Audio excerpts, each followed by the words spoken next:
everyone, and welcome to another episode of the Virtual Success Show, where I'm flying solo today without my co-host Matt, but I've got an absolutely fantastic guest that I'm interviewing, Jason Dolle, who's the founder of Testimonial Tree.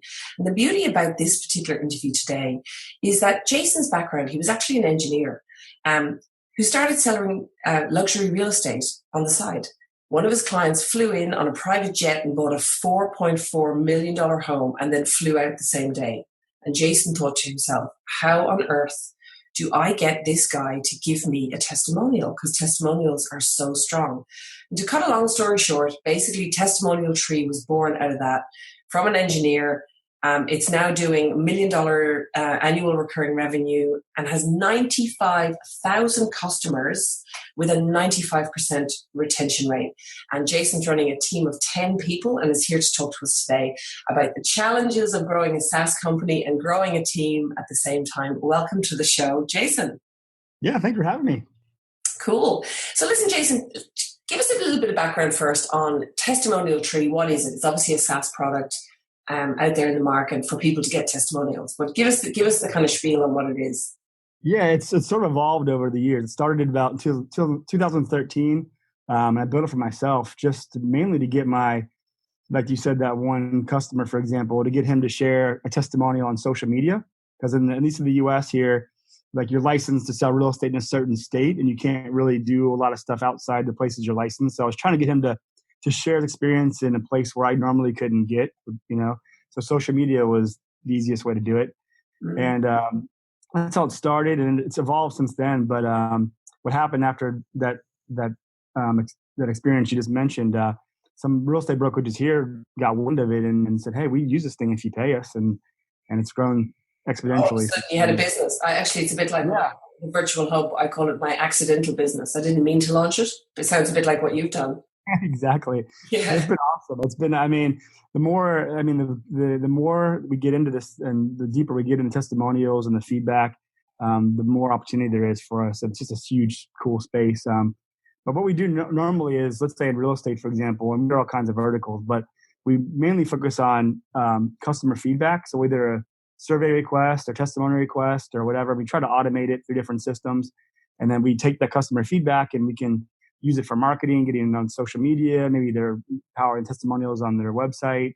There's also other branches of our tree too, what's more about learning and HR and things like that, improving companies. So long story short, we're just trying to take this feedback and customer experience and help companies grow, basically. Yeah, and they're so powerful. I mean, everyone's talking about the power of stories these days and how stories are actually what sell and social proof. But as we all know, we all spend a fortune on our marketing and our lead magnets and all our funnels and stuff like that. But actually going out and getting testimonials, there's a lot of work involved in doing that. And I think I know for us at the Virtual Hub, it's something that we do, but I don't think we do it very well. And I think we miss out on a lot of great testimonials because we haven't really nailed a bit of a process around it, or, even a product that helps us to do it, like Testimonial Tree. So obviously we're trying out this product at the moment. Yeah. Right. So I'm interested, and I know our listeners, obviously we're here to talk about virtual teams, virtual success. And what I love about your company is that your team is actually not virtual. They are in an office mainly working together, but you're virtual from them, which makes you a virtual team as the owner. So talk to me about the beginnings of this. Did you start out just you? Who was your first hire? And just talk to me about some of the challenges in that first. Yeah, definitely. So at first it was just me. And honestly, that first year was sort of like part-time. I was, getting things going on, sort of a lean methodology. I built everything myself in the beginning. And then it got to a certain point where I was like, I could probably use some help with this. And so I actually had a contractor, a guy that I knew, a friend basically. And I said, hey man, you want to help us out with some stuff? You help me out with some stuff. And so I did sort of have a virtual team at first. He was still local, it was in the same town, but he helped out build a lot of the core stuff we have today, even still. It was really helpful. Did you let him fly? Did you say, hey mate, here's what I want, and you just let him at it? Or was there, how much direction did you have to give him? Or was it an easy? Well, at first it was like, you don't know exactly how to delegate that stuff. So I think naturally it was like small things. Like I think I'm just thinking back. I think like one thing, for example, I had a query that I was trying to do that I was like taking me some time to get optimized and fast and whatever. And I was like, man, I can get this done, but this is like taking me longer than I probably should spend on it. If I have someone else working on it, I could probably do something else. And so that's sort of how the idea came. Like, I need some help here. And so I gave him that, and then it kind of kept growing from there. You know, you build trust. You know, you just give a little task, and they do well, or he does well, and you just keep giving them more. And then, so talk to, is that person still working with you? No. So what happened was, no, I mean, I probably could still use him, but what happened was he had a pretty cool full-time job. So it was kind of a moonlight gig, and it kept growing, and he couldn't leave it. He was making too much money in his other gig, so I couldn't steal him away. So, but so then obviously you came up against it. That's a big roadblock, actually, because you go, oh my God, I've got this great person, but I can't afford to hire that person. It was interesting because like we started growing, and we were doing some decent revenue for what we were. And I was like, I thought this guy'd be a no-brainer. He'd come aboard and jump ship and leave what he was doing. But I sort of found out like not everyone has the same risk tolerance as me or any other entrepreneur. So he decided not to take that leap of faith. And not too long after, I mean, in 2016 is when we got funded. We raised $1.25 million from a sales channel up in Chicago. And by that time we had other folks involved or whatever. So it wasn't as dependent on one person at that point. With the money that you raised, did people come with that money? Was there a bit of team that arrived with the money, or was it just that you got the money you were able to hire then? I had a minimal sort of teams. Like, it was very lean. I mean, it was like nobody really full time. Even it was like me and some other helpers. And then when we got the funding, then it really started to grow. And the main idea behind the funding really was we've been doing really well in real estate, and people were happy, and it was awesome. But now we saw opportunities in other verticals, and healthcare and insurance and mortgage and whatever else. And in our market, our space, speed is sort of key, probably just like other SaaS companies. But if you're not moving fast in those verticals, other folks are going to beat you. So we decided to take some capital on to move faster, get a bigger team. And, again, that presented other challenges, but, it was good. So talk to me then, because then obviously you've got an engineering background. So I'm really keen to know, like, you get a bunch of money. Now you can hire people. So now it's really critical that you hire the right people, and that you step into that leader role of being able to lead those people and lead that team. How did you find that transition? Because that might have been, did you have a background at all in leading teams?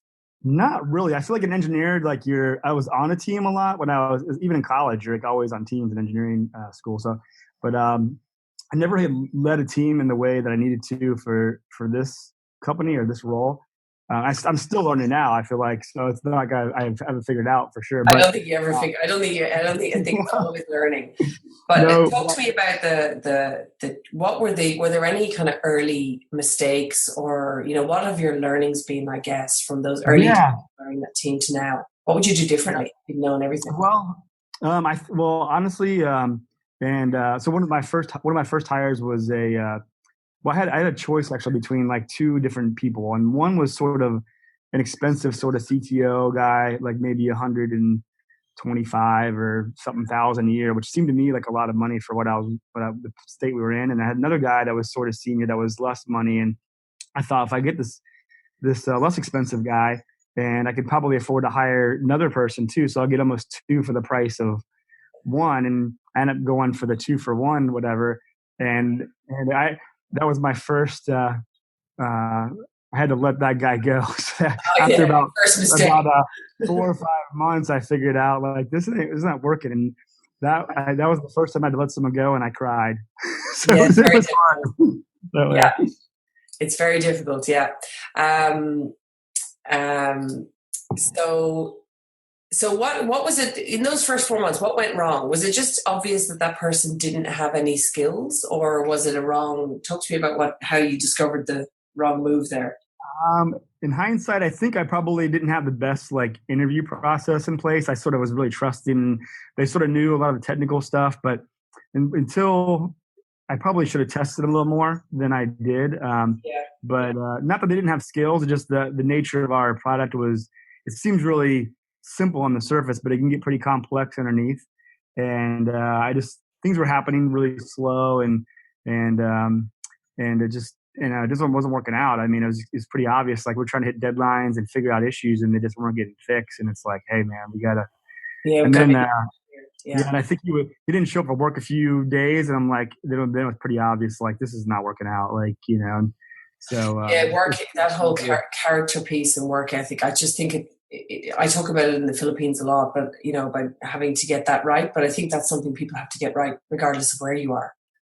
I've learned, I think, a lot since then, but and overall, I mean, honestly, that was an experience that I think I needed to have, like, to get where we're at now. So I mean, you kind of learn from everything. So it wasn't like it wasn't like a devastating mistake or anything like that, obviously, but I learned that my intuition on some of this stuff wasn't as good as I thought, probably. So I need to have a little bit more processes in place and, like, things moving forward to, like, make sure whoever we hire was a good culture fit and a good technical fit to what we're doing. Yeah, the culture fit piece is something that's really hard to get right, but it's so pivotal to actually having a successful team.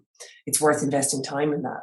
So talk to me about how do you, so when you're on the road, your team are all in the office and you're pretty virtual. How do you run it these days to make sure, how do you get to a point where you've got all your processes running? How do you keep in control without doing everything or doing anything as such? How do you lead them? Yeah. But I'm not totally sure I'm in that position just yet. I'm trying to get there. So what we have, we're mainly in the same office most of the time, but the nature of what I'm trying to do is get out and get bigger and bigger accounts and deals maybe our normal sales guys might not be able to do as easy. So I'm on the road doing shows and doing different things. So I guess in a way my team is virtual when I'm out there. So one, we have different tools in place like Slack and things that really help us a lot. We have different teams and different channels set up there. That's been really, really helpful for us. But the key is, I think, to get the right leadership in place so that I know, like, when I'm on the road, I know there's like one or two calls that I always make, one in particular, just to know the pulse of the company. So make sure there's no fires to put out or whatever. And so that one person I always call, say, hey man, how's it going, man? And I always say, if he's smiling, then we're good. If it's yeah. That's like the main thing. And what about a communication plan? Do you guys do daily huddles, or do you have like a project management tool? Do you use Asana or Basecamp or any of these more project management style tools to run things, or is it just Slack? No, we have a couple different tools, but Slack's the main communication tool. But culturally, what we do is every Monday at like 9:30, we do a little stand up in the office, and generally the department heads will just give a report of what happened last week, what their plans for this week are, and some people do like little demos or whatever. If some new feature came out or whatever, we'll show the team. Usually there's about a half an hour meeting there, maybe max. And then normally what I'll do too is read a testimonial to the team and kind of like just make sure they know we have hundreds of these coming in every day, and just kind of get more tangible part of what we're actually collecting. So that's kind of cool. But also what we do is we bookend the whole week. So at 4:30 on Friday, I mean, generally about 4:00, we'll come out of in front of our computers, come in the main room here. We have an open office space here, and got beer or coffee, whatever you want. And we kind of talk through what happened this week, how can we improve, what went wrong, whatever. If we did a really good job, and we have these little sheets things we're trying to accomplish for the week.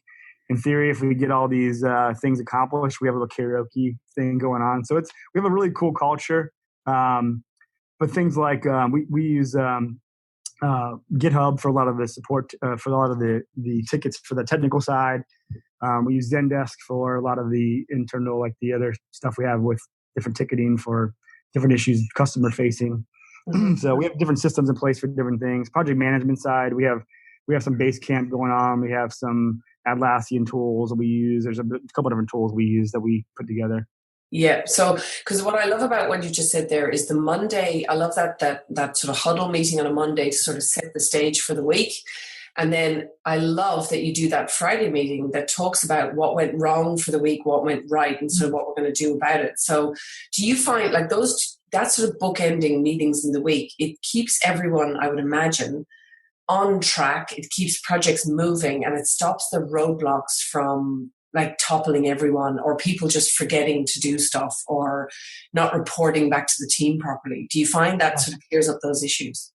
Yeah, definitely. Because I mean, it's a natural conversation you have too when you're in the same room and you're going over some different things, and it's a more conversation. It's a little more relaxed. The other side of it too is it's more creative. So like you might have some issue that came up, and there's maybe a more creative solution where now you have time to sit there and kind of talk about it. Whereas if you're in the regular week, people are doing stuff, and they, you feel like you're interrupting them.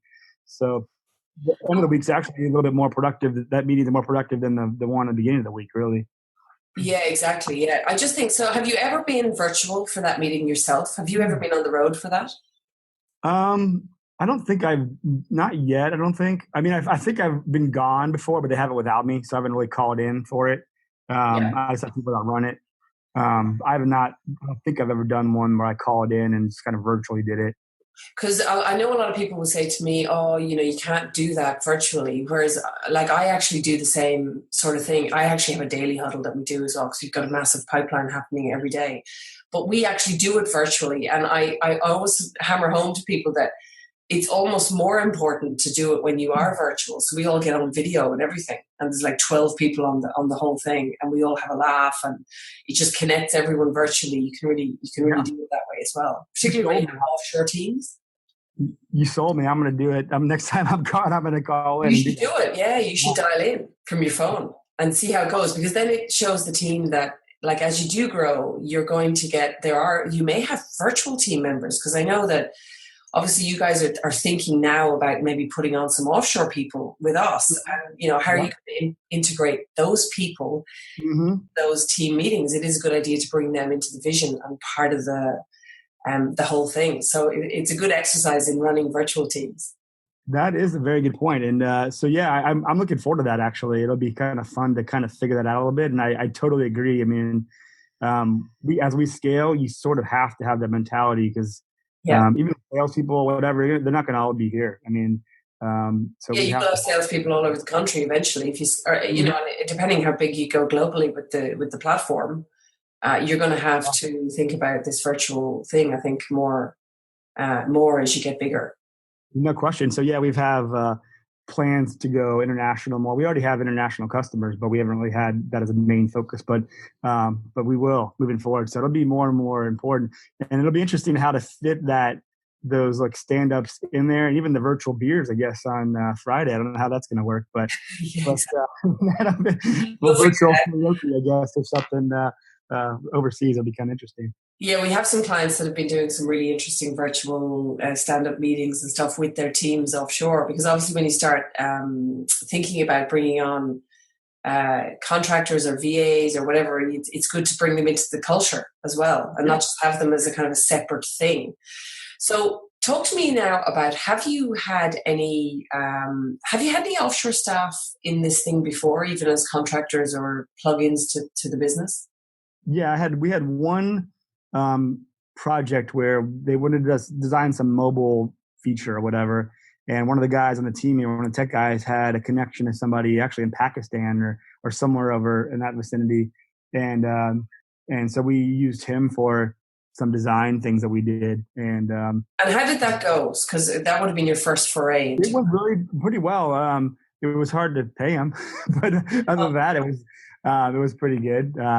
I tried to wire money, and it was like really interesting to try to do that. But we did it once, it worked, and then the next time it was like just taking so long, and we ended up doing it some other way, to some other app or something to pay him. But how about communication? How did you manage the communication with him? Slack was the main way. I mean, he was. I don't think I've ever actually talked to him. It was all just typing via Slack, and there were some mock-ups and things. So it was mainly visual stuff that he was doing. So it was pretty easy, but you can just draw stuff on that, like if you had some change, whatever. It's easy to draw some arrows and circles and whatever. But it really wasn't that. It was pretty seamless, and it was actually pretty good for us to have that specific kind of project where, like, hey, we need help with this one thing, and this person had expertise in this one thing we're doing. So. And what would you say? So in SaaS companies, they grow fast, right? So, you're in a fast growth path. You've got this technology platform. What would you say to people sort of listening to this who are trying to build teams or feeling frustrated that they can't grow their business? Either they can't grow it fast enough because the team is a roadblock, or their company is growing too fast for their team to keep up. What sort of tips would you give people who are listening? And I'm sort of right in the middle of all this right now, so I'm sort of learning. I don't think it ever ends, because I am as well. I just listen to myself going, what tip would I give? Yeah. Yeah, exactly. So I think, and I'm not sure this is the answer to the question, but I'd say like, at least in my business, like getting to like the first $1 million in revenue was hard. Obviously it's, to get there is hard, but I could get there with sort of some brute force and some less processes and things in place. And, but I think now we're trying to double, and we're in the middle of that. We're ahead of schedule, which is great. But you're forced to think about things in ways that everything's got to scale. Like, so what I tell the team is like, look, you're doing this job, but you got to think of it in terms of having 5 people underneath you. You got to make it really efficient. And so the whole goal right now is to make everything scale, like whether it's onboarding or, the customer service piece or whatever. It's all the processes have to be scalable. Even the sales side, sales seems like it's easy to scale to an extent, maybe the easier of the other ones, but in reality, that's for us anyway. That's been interesting because every vertical is a little bit different for us, and trying to learn the differences and getting the salespeople to understand those differences, and trying to, like, instead of doing things that are like one-offs, like answering some question on a Zendesk ticket or whatever it is, making articles that answer those questions, and all, just all kinds of things that you do like that just are repeatable. And so there's hopefully less one-off things you're doing. I love what you've said there, because you know what? I actually just had this conversation with my own team about a week ago. And for anyone listening, like, I think the problem I see, and I fell into this trap myself also, is that, yes, we build processes and systems and put teams in place, but it's all based on what we're doing today. Usually this is what happens. And I've started to say to my team, every process you build, you need to present it to me, and you need to show me how you think that's going to work with 5 times the volume going through our pipes in every single thing, or 4 team members under you. Because you're right, because the only way to run a team or to run a business and scale it is to make sure that the systems and your people don't break when you double. And I definitely, that resonated with me, because I just realized that about a year ago. I thought, oh gosh, everything needs to be built now for 5 times the size, if that's where we're going, So really important point there for anyone listening. I even think, if you've just got, you as a solopreneur and 1 VA, a lot of people get stuck in that trench, because that's quite a difficult place to get to, even with your first person. But you've got to start working with that person based on what happens when I have 5 VAs or 5 team members or a salesperson, a project manager, and 3 offshore staff.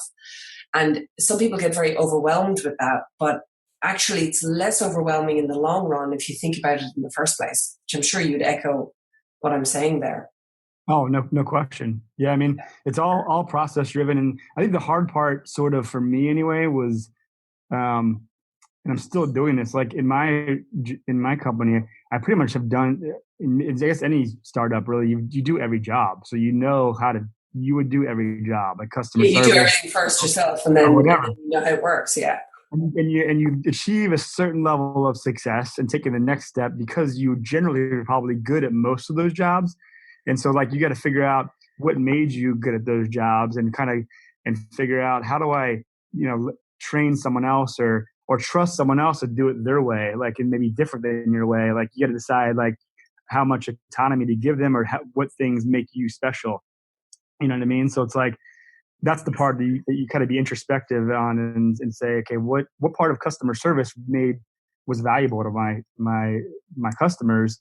I got to make sure I keep that intact. And other than that, you can do it the way you want. Like, you know what I mean? So, and actually, just on that point of training, that's a really interesting point that you brought up, because I'm keen to kind of just delve into this slightly. A lot of people think, the feedback I sort of get sometimes is that, if I've got someone in the Philippines, it's harder to train, it takes too long. And I'm of the view that, like, I've brought on people in my own country, and I still had to train, not because they weren't skilled, but because they're entering my company that I built. So they need to kind of get their feet under the desk of what we're doing here. What would you say, even with somebody who has experience and you've hired someone who's an A player, how long do you think it takes to kind of still train someone on your internal workings? Yeah, I mean, honestly, people that have been here for even 4 or 5 months, we had people at the end of last year. They're still learning things. So I mean, a certain core thing that you need to know to be able to be successful. And I think that takes for us anywhere. And the outside looking in, our product, it's not that complicated. It's like 2 or 3 months, you're pretty much up to speed. You can do a lot of stuff. But the way we're set up, the way our company's set up is it's very customizable. There's a lot of settings, a lot of things you can do that depending on what the customer needs. So teaching folks, especially on the sales and the onboarding side, to sort of listen and figure out what the actual customer's saying and figure out what to turn on or off or on to make them successful. That takes a little bit more nuanced training. But other parts that we're doing with the ticketing and things like that, I think there's ways to make it really simple. Just having the boundaries of, hey, here's what we want you to do. Here's the rules around this. If it goes outside those rules, maybe escalate it to someone else in-house or whatever. That's sort of my vision for the way like maybe ticketing might work for some of the stuff in our support. Yeah, it's just funny because often we get people, I see this, not as much anymore, but sometimes people will hire a VA and after a week they're like, nah, can't do it. And I'm like, okay, you need to, there is still an onboarding time with new people in your business and all this sort of thing that has to happen. So I always try and say to people that you have to be realistic and think that you're in the long game really. And it's sort of a 2 to 3 month, time frame for people to really get their feet under your culture and the way you do things and how things are done, and they get their own style in there as well. I think that would be a fair enough assumption to make, regardless of where the person is actually stationed, whether they're virtual, offshore, whether they're in your office in the US beside you, things like that. That's good to be realistic. Yeah, I mean, you have to invest in your people. So, I mean, if you treat a VA like someone like on your team, like a normal employee, you can invest time and getting up to speed. That's not overnight. And it's even, I think in my mind, like, though, like and you could hire someone here that may not be as motivated or a cultural fit that could be, my point is, a VA, as long as they're of the right mindset and they're motivated and want to learn and they're passionate and energetic, that's what you really want. Someone that's what we hire for. Yeah, we try and find that. It's actually hard, but that's what we say. We don't worry so much about the skills because we can teach that. But It's the character that you want and the energy and enthusiasm and all that sort of thing that you're looking for.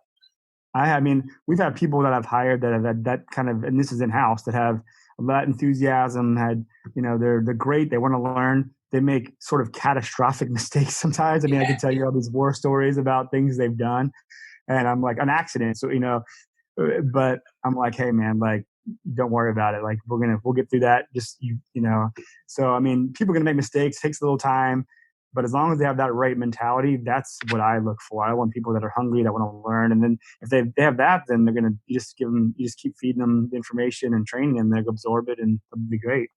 I think the key point I've really taken out of this chat with you today, Jason, is that, and I want the listeners to kind of focus in on this point, is that whole thing of, you've got this business, it's scalable, you've got the platform, you are scaling it, and you've basically, you're focusing on what it looks like in 2 to 3 years' time and what the team is going to look like then and what the processes are going to look like then. And then you're sort of working towards that now and investing time and energy in your systems, your processes, and your team and your people so that they can take it there with you, I think is the end goal.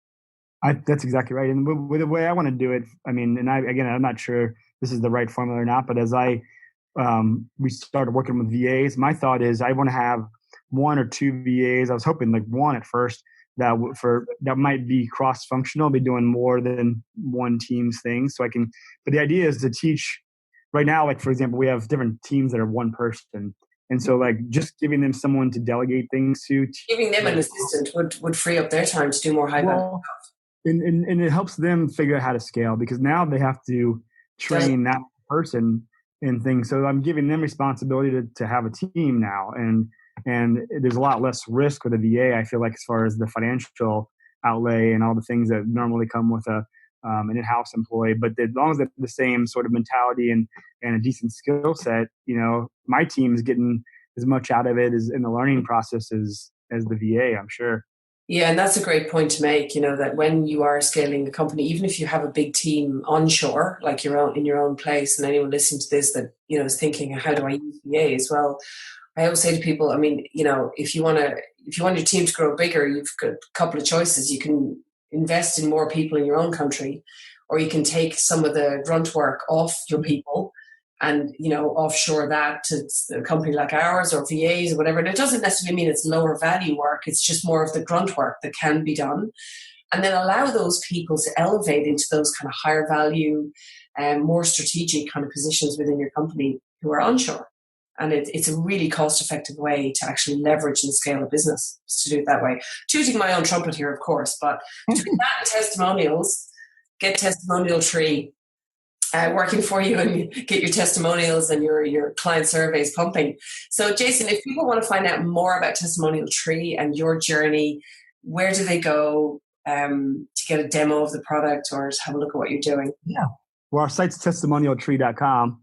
So you can go there and there's some forms and different things you fill out to get demos, or you can just contact us directly.